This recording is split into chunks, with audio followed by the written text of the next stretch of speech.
Hey teacher friends, we are going to look at this new math station. Insert stage left. The math station is called Array Takeover. It's a super easy setup math station with a third grade focus. And if you're looking for kind of what the standard objective for Missouri that it coincides with, you can find that at 3 GMC 11 in your Missouri standards. And that standard kind of covers understand concepts of area by demonstrating that tiling a rectangle to find the area and multiplying the side lengths result in the same value.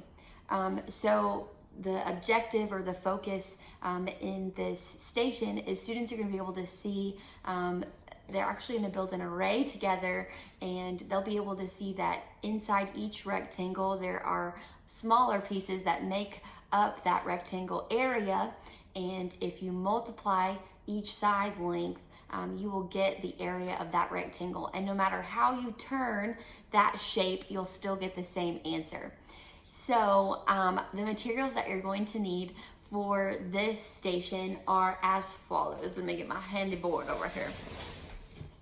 Number one is you're going to need 2 dice. So you'll need a pair of dice per pair of students. So you are going to pair your kiddos up, and when you pair them up, each pair needs a set of dice.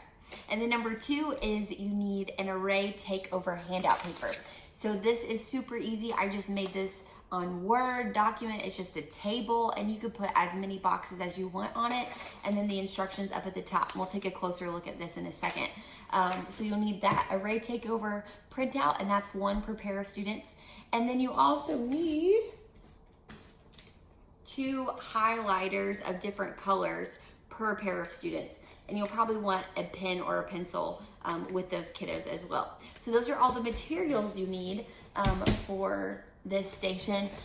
So let's get started. Let's do it together and take a closer look. We have the Array Takeover paper. So once you split your class up into pairs of students, each student will need the Array Takeover paper, again, a pair of dice, and 2 colored highlighters. And you'll probably want to have them with a pencil or a pen as well. They will need to mark on their paper. So just a close-up of the instructions. So the first part is your students will be instructed to take turns between players. So they'll assign each other player 1 and player 2.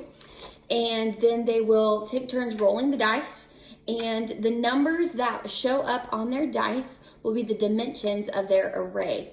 And they will take their highlighters and they will build that array, the given array, on the board.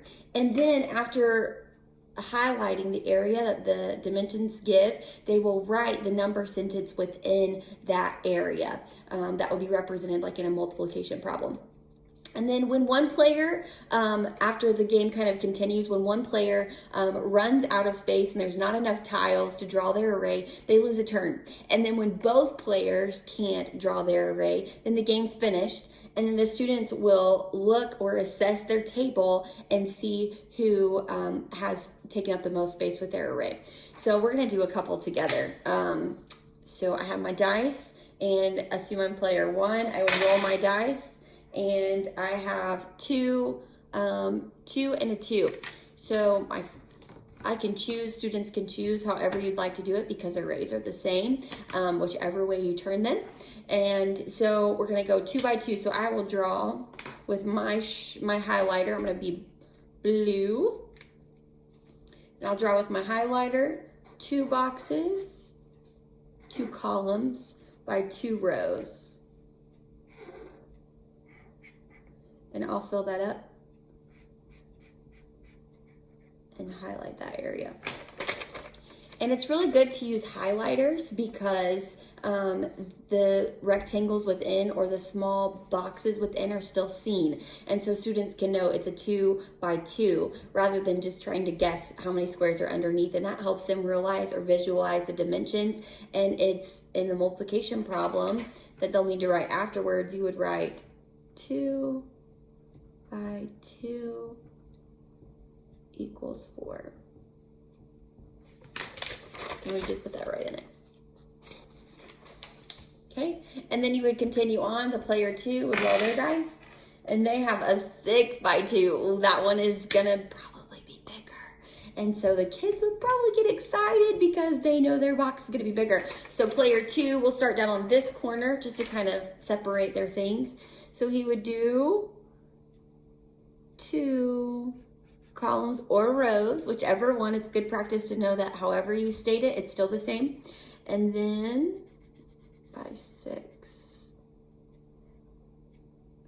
1, 2, 3, 4, 5, and 6. And they would highlight that spot in, and then also write their multiplication problem. They would do 2 by 6 equals 12. And that would be their spot. And you can make this table smaller or bigger depending on probably your time frame that you can do with your students, or that you have available with your students. It's a great time filler, I think. It's a great application, learning and seeing how arrays can be turned either way, and they still mean the same thing. So Array Takeover, that is this, and super easy handout that you could just print out, grab some dice and some highlighters, and it's great practice for your kiddos. Thanks, guys.